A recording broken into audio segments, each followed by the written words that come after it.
사도행전 강해 설교 주제로 31번째 시간입니다. 주의 말씀이 그 지방에 두루 퍼지니라입니다.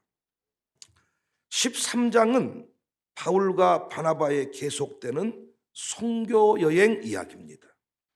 이미 살핀 대로 이들의 첫 선교지는 구브로였습니다. 그곳은 바나바의 고향이기도 했지요. 그들은 다시 배를 타고 버가에 이르렀습니다. 그런데 이 와중에 뜻하지 않은 돌발 상황이 발생합니다. 다름 아닌 일행 중 한 사람이 자신은 도저히 못 가겠다면서 고향으로 돌아가 버린 거예요. 여러분이 선교 여행을 해보신 분 알겠습니다만은 이 분위기가 매우 중요하거든요. 같이 기도원 같은 데 갔다가도 한 사람이 갑자기 내려가 버려야 되겠다 이렇게 하잖아요. 그러면요 다 가고 싶어져요. 13절 바울과 및 동행하는 사람들이 바보에서 배 타고 밤빌리아에 있는 버가에 이르니 요한은 그들에게서 떠나 예루살렘으로 돌아갔다. 누가, 사도행전의 저자 누가는 이 사실을 덤덤하게 기록합니다. 요한은 그들에게서 떠나 예루살렘에서 돌아가고, 하지만 여러 정황으로 보건대 예견된 사건이 아니에요. 갑작스러운 일이에요. 서로에게 충격이 되었을 거예요. 분위기가 아마 수군수군되는 분위기였을지도 몰라요. 떠나버린 그 사람의 이름을 본문에는 요한으로 소개하지만은 우리에게 익숙한 이름은 마가입니다. 마가가 중도 이탈한 원인에 대해서 여러 가지 이론이 있는데, 쾌도남마 사도행전 이 책에 보니까 이 내용을 4가지로 설명을 했습니다. 마가가 중간에 돌아가 버린 첫 번째 이유, 학자들의 결의입니다. 향수병이 도졌다. 고향이 그리워서 나는 돌아가야 되겠다. 저도 해외 사역을 하면 3일 정도가 지나면 황주에 오고 싶어서, 우리 교인들은 여기가 좋사오니 3일 지나면 현징이 돼버려요 다. 근데 저만 못 살겠다, 돌아가고 싶다.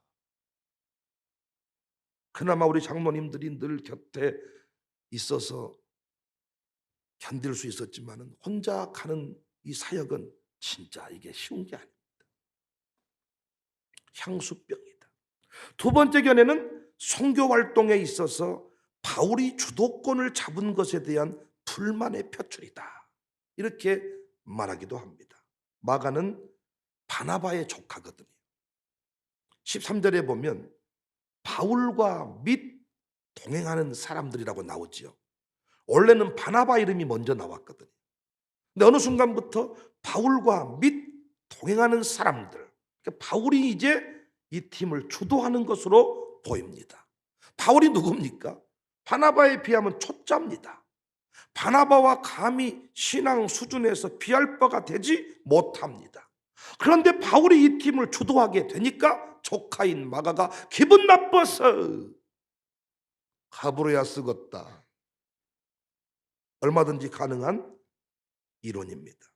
세 번째 견해는 버가에서 이 피시디아 안디옥까지의 여정이 매우 험난했다는 거예요. 바울서실 등을 보면 바울이 선교여행 중에 죽게 될 고비를 여러 차례 넘겼는데 그 죽음의 코스 중에 하나가 이 코스가 아닌가. 이 코스대로 갔다가는 명대로 못 살겠다 싶어서 도망가 버렸다는 거예요. 역시 가능한 추정입니다. 네 번째 견해가 있는데, 갈라디아서에 보면 바울이 이곳에서 병에 걸립니다. 아마도 풍토병에 걸린 듯합니다.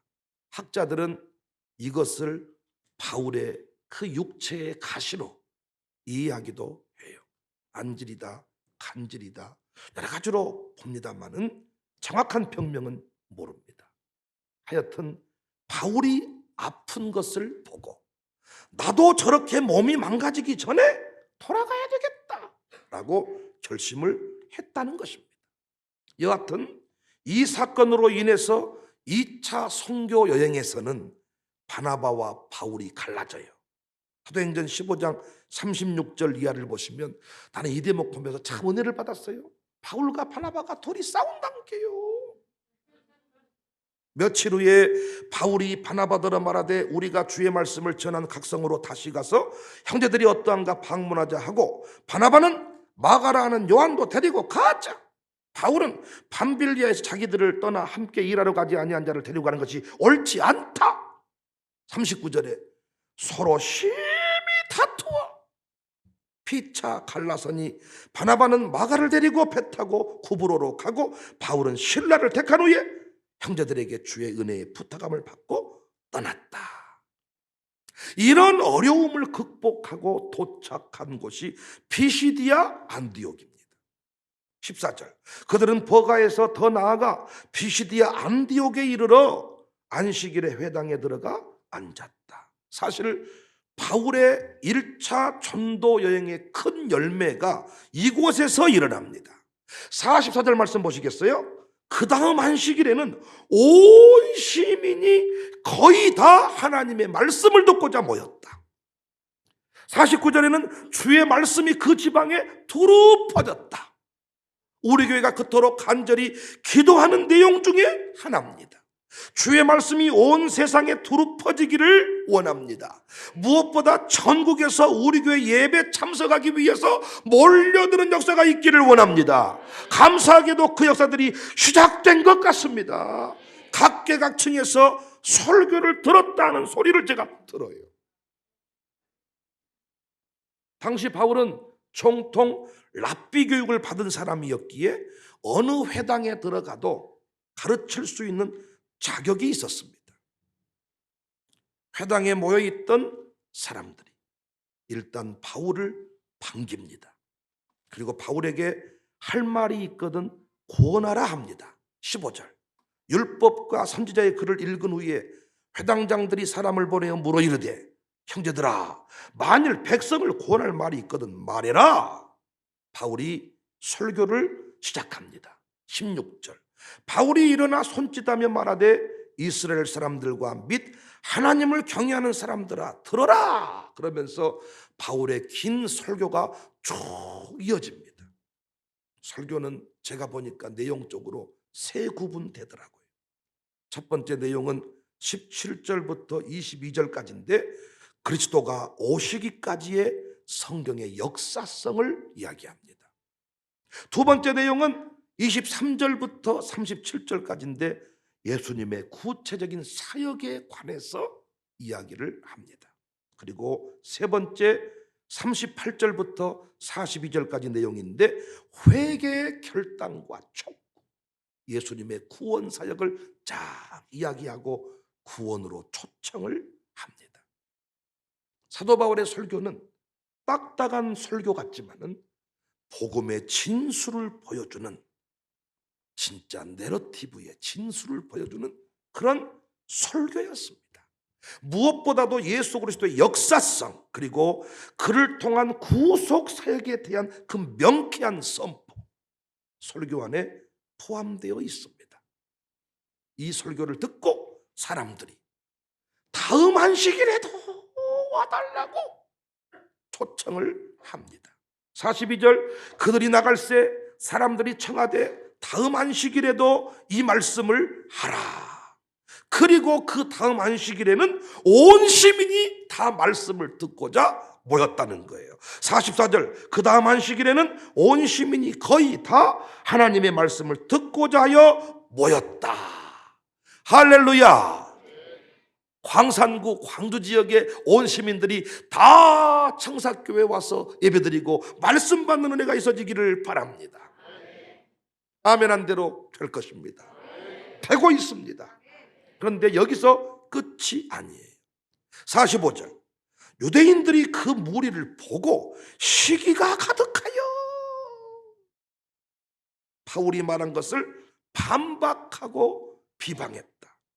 온 시민이 다 바울이 전한 말씀에 집중을 하니까 기뻐한 것이 아니고 시기하는 유대인들이 있었다는 거예요. 항상 시기하는 유대인들이 있습니다. 코로나 시대에도 예배드린다고 성질 내는 신자들이 있더라고요. 청사교회는 왜 그렇게 유별나게 예배를 드리냐? 모르는 사람들이 그러는 게 아니고 알만한 사람들이. 우리 장로님 얘기 들어보니까 기독 신우에 모였는데 거기서 성질을 내더라는 거예요. 50절, 이에 유대인들이 경건한 귀부인들과 그 신의 유력자들을 선동했어. 바울과 바나바를 박해하게 하여 그 지역에서 쫓아냈다. 그들의 전략을 우리가 잘 알고 있습니다. 귀부인들이 나서고 유력자들이 나서서 선동을 하는 것입니다. 바울과 바나바를 박해하는 것입니다. 그러니까 주의 말씀이 그 지방에 두루 퍼지는 것은 결코 그냥 어느 날 뚝딱 이루어지는 일이 아니고 갈등을 넘어서고 반박을 넘어서고 비방을 넘어서고 괴롭힘을 넘어서고 이상한 교회다는 그런 소문도 있고 비정상 취급을 받고 주의 복음이 증거되는 거예요. 하지만 우리가 포기치 않아야 될 이유가 분명히 있죠. 그 와중에도 하나님의 나라는 왕성케 되어야 한다. 그 와중에도 영생을 주시기로 작정된 자가 있기 때문이다. 48절, 이방인들이 듣고 기뻐 하나님의 말씀을 찬송하며 영생을 주시기로 작정된 자는 다 믿더라. 난리가 나고 비방이 일어나도 구원받기로 작정된 자들은 그 외침을 통하여 믿게 되었다는 것입니다. 만약 초기 한국교회 시절 선교사들이 반박과 비방, 박해를 넘어서지 못했다면 이 땅에 부흥은 없지 않았겠습니까?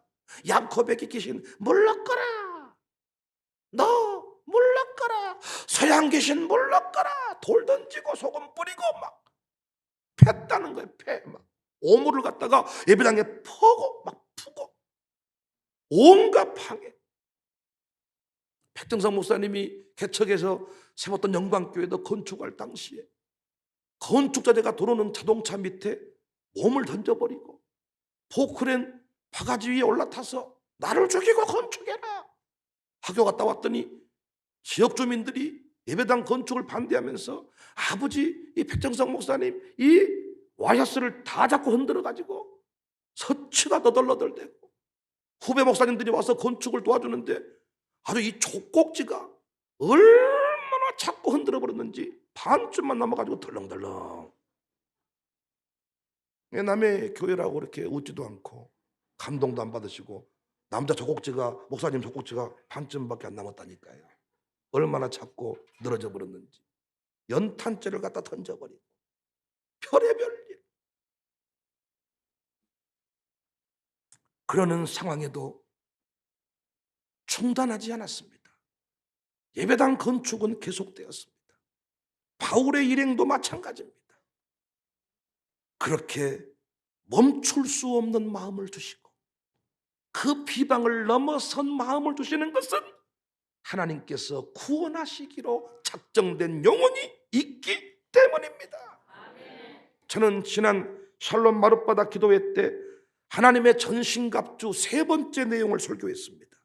예배소서 6장 15절에 평안의 복음이 준비한 것으로 신을 신고, 쉽게 말해서 복음 전할 태세를 갖추는 것, 복음 증거하는 일에 일생을 걸어버리는 것이 마귀를 이기는 지름길이라는 거예요. 언제 강력해지냐? 목사는 설교할 때입니다. 성도는 자신의 교회를 소개할 때입니다. 전도할 때입니다. 여러분, 오늘 또 전도에서 그 전도한 영혼과 함께 예배에 참여한 사람들은 절대로 졸지 않아요. 내가 누구라고 말은 하지 않지만은 절대로 눈빛이 가물거리지 않을 겁니다. 왜? 전도에다가 앉혀놨기 때문에 뜨거워지는 거예요. 복음 증거자의 삶을 살 때 강력해지는 거예요. 그래서 우리는 부족하다, 조금 삶이 안정되고 나면 전도하겠다 이렇게 말하지만 천만의 말씀입니다. 담배를 못 끊었어도, 술을 못 끊었어도, 아직 새벽 예배 나왔다 안 나왔다가 이렇게 할지라도 전도하면 강력해질 것입니다. 전도하면 새벽 예배 드리게 될 것입니다. 그 전도에는 영혼이 왔다 갔다 하니까 답답해서라도 기도하지 않을 수가 없게 될 겁니다. 전도하려고 마음을 먹으면 오늘 설교를 잘 듣게 될 겁니다. 왜? 이걸 가서 그대로 전해야 되니까. 오늘 양육받게 될 고을당 권사님이 우리 교회 예배에 출석하게 될 이유를 듣고 나는 놀랐습니다. 송정시장에서 우리 전도팀을 만났다는 거예요.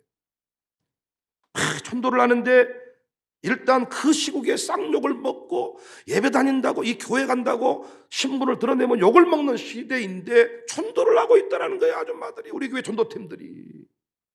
이 시국에 전도를 할 수가 있는가? 그때 성령이 자신을 책망하더라는 겁니다. 너는 못하고 있느냐? 아차 싶어서 그때부터 내가 예배라도 나가야 되겠다. 이것이 뭐냐? 코로나 시국이라고 방해가 두렵다고 멈추었다면 저렇게 멋진 권사와 그 곁에 앉아 계신 저 멋진 남편 집사님을 우리가 만날 수 있었겠습니다. 오늘 또 등록하신 분들도 똑같은 이야기더라고요. 또 우리 교회 어떤 권사님이 화장실에서 화장지가 없어가지고 너무 놀래서 옆 사람 보고 혹시 화장지 좀 있습니까? 긴급하게 무전을 때렸더니 옆에서 쑥 내미는데 청사교회 물티슈가 나오더라는 거예요. 우리가 뿌려놨더니 그 위기 상황 아닙니까? 에? 화장실에서 화장지가 없어가지고 뒤술 해결 못하고 어떻게 나오겠어요? 그분 열심히 나와 전도한 분이야. 하나님이 위기 상황에 건져준 줄로 믿습니다.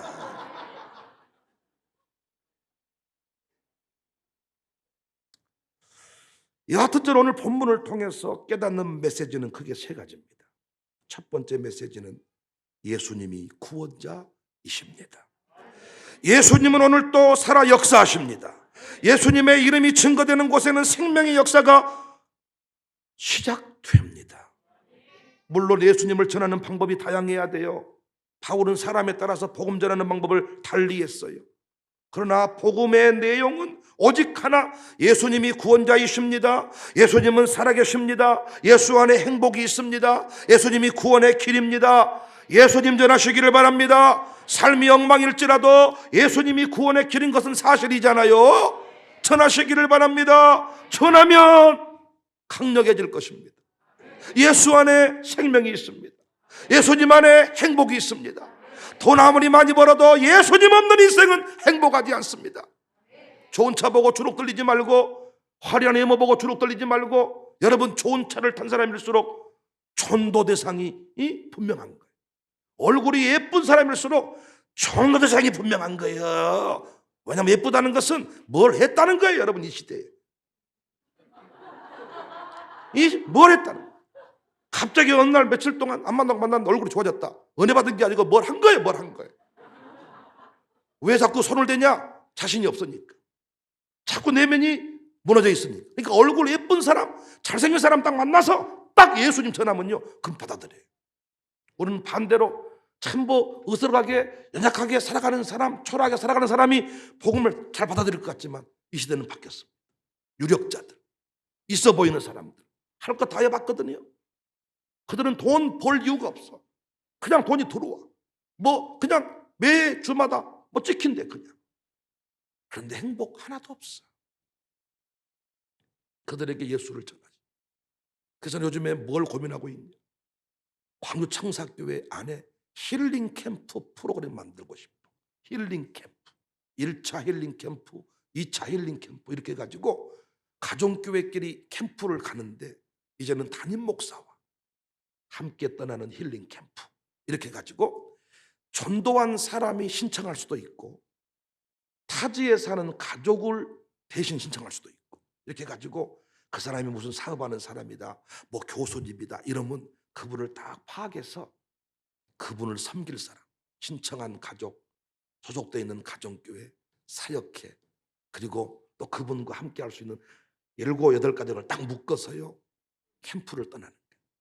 근데 보통은 가가지고 기도원 가서 금식하고 이런 거 하는데 우리는 그게 아니고 예수 안에 행복이 무엇인지를 보여주는 거예요. 고기 구워 먹다가 부부 얘기가 나오면 다 제가 또 말씀을 가르쳐주고, 거기 해당되는 집사님 데리고 갔으니까 지가 말하고, 또 저녁에 윷놀이 하다가 서로 또 뭐 터지면 또 얘기를 하고, 이렇게 2박 3일 1박 2일을 지내는 것만으로도 힐링이 되고 치유가 된다. 자신이 있거든요. 이번에도 교구사역장들 데리고 다 2박 3일을 지내봤더니 이들이 다, 여러분, 그 별이 된 상처를 가지고 있어.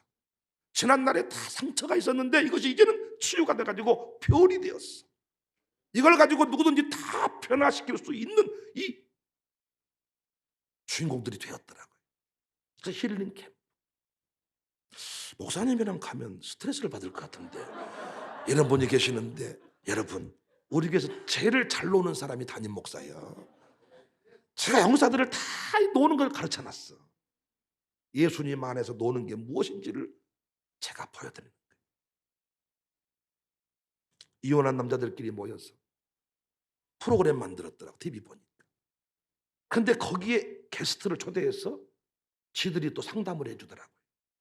이혼한 남자들이. 그러니까 자기들은 이미 이혼에 대해서만큼은 상처가 아니고 부끄러움이 아니고 치유되었더라고요. 우리 교회도 그 별이 된 이혼의 상처를 가진 사람들이 있습니다. 이혼한 사람을 케어할 때 그분을 데리고 가야 돼. 제가 아무리 말해본들, 목사님은 사모님이 있으니까 그렇지요, 혼자 마음을 모르시잖아요. 그래서 혼자 있는 사람들 다 데리고 가서 치유된 그 상처를 다 공유를 하는 거예요. 여하튼 예수님이 구원자이십니다. 예수님 안에 행복이 있습니다. 예수님 안에 기쁨이 있습니다. 처음에 술을 먹으면 기쁨이 있겠지만 술을 계속 먹으면 술이 안 찬다 그러더라고요. 어찌했을까요? 술이 주는 기쁨 맛보기 위해서 술을 먹었는데 기쁨이 없다는 거예요. 명품 가방을 갯돈 들어 샀는데 몇 개를 넘어가니까 명품 가방에 기쁨이 없다는 거예요. 그래서 한 달 가지고 다니다가 또 사고, 한 달 가지고 다니다가 나중에 가방이 저장할 만한 공간이 없다는 거예요. 기쁨이 없다는 거예요. 예수 안에 기쁨이 있습니다. 새벽 기도에 기쁨이 있습니다. 가정교회 모임 안에 기쁨이 있습니다. 신자와의 모임 속에 기쁨이 있습니다. 할렐루야. 두 번째 메시지는 구원의 역사 앞에는 항상 사탄의 방해가 있다.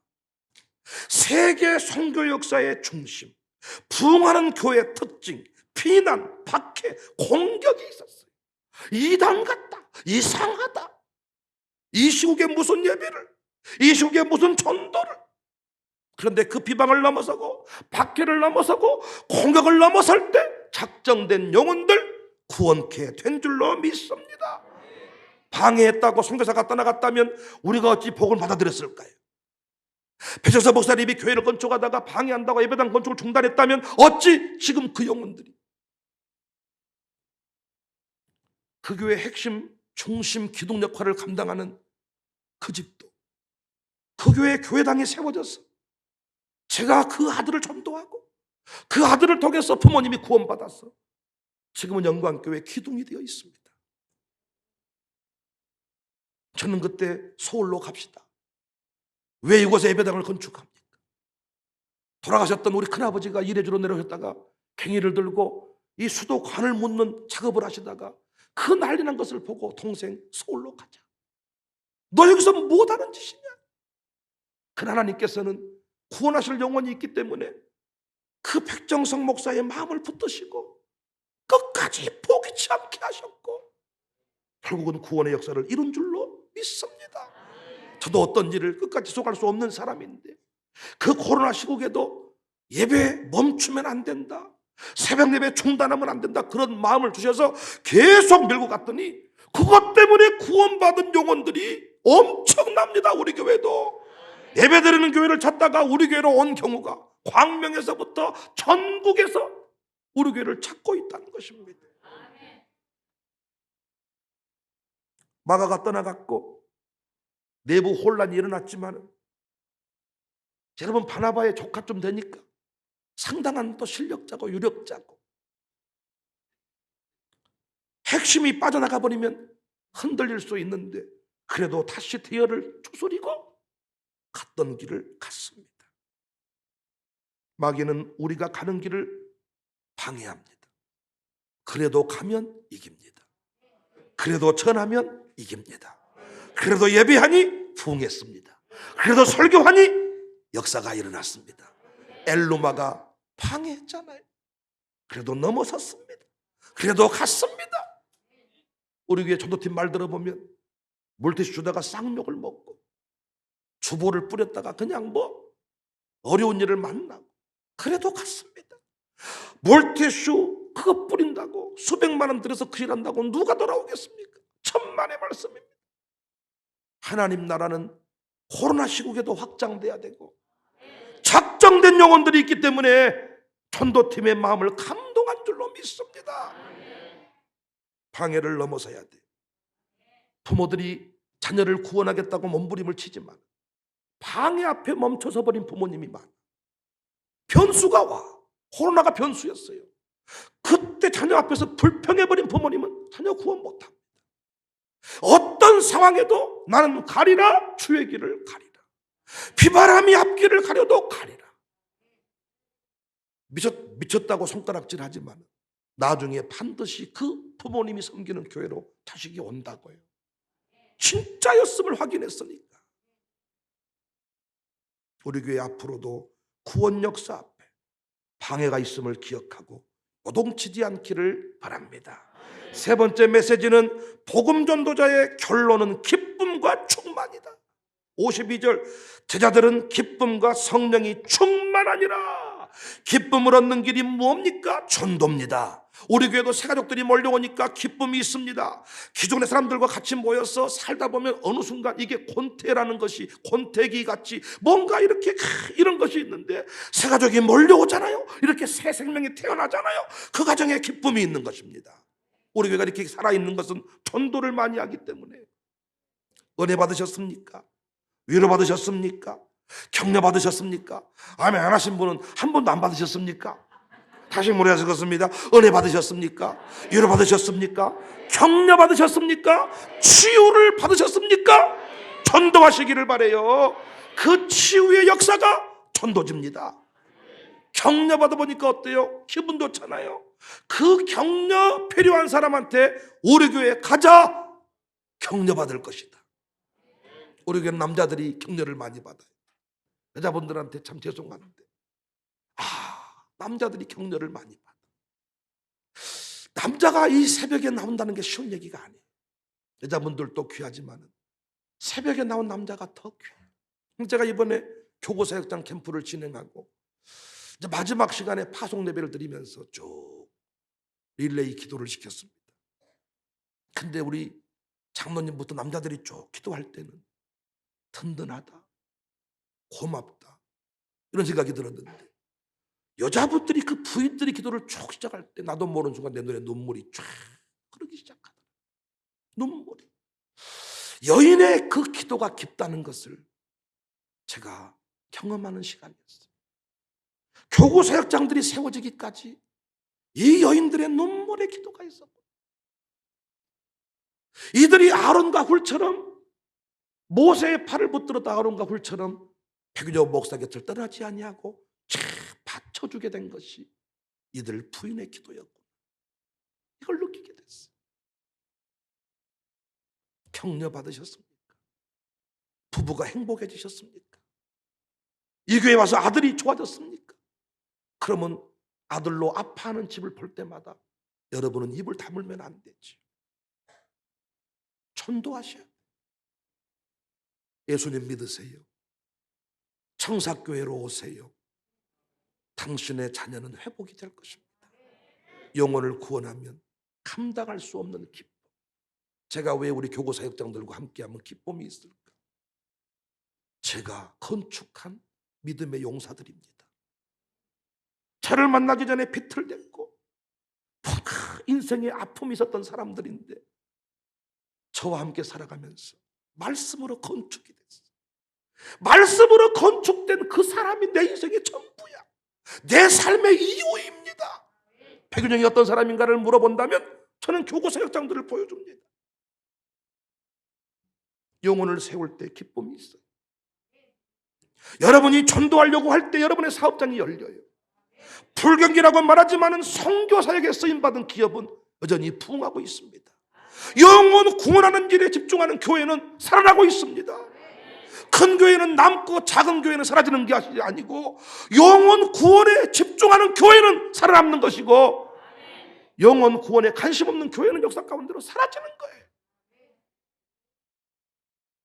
우리 교회를 통하여 주의 말씀이 그 지방에 두루 퍼지니라. 청사교회를 통하여 주의 말씀이 그 지방에 두루 퍼지니라. 백은영 목사를 통하여 우리 장로님들, 양육사님들, 교육사들을 통하여 주의 말씀이 두루 퍼지니라. 우리 교회가 말씀 전하는 통로가 될 수 있기를 바랍니다. 전도의 좋은 모델이 될 수 있기를 바랍니다. 예수 안에 감격이 무엇인지를 맛보려면 청사교회로 가라. 당당히 외칠 수 있기를 바랍니다. 허리가 아프냐? 무슨 병원으로? 무릎이 아프냐? 무슨 병원으로? 눈 수술해야 되냐? 무슨 병원으로? 인생이 힘들고 기쁨을 잃어버렸느냐? 청사교회로. 부부관계가 무너졌느냐? 청사교회로. 자녀를 세우고 싶으냐? 청사교회로. 번성하고 싶으냐? 청사교회로. 당당히 외칠 수 있도록 여러분과 제가 살아갈 수 있기를 바랍니다.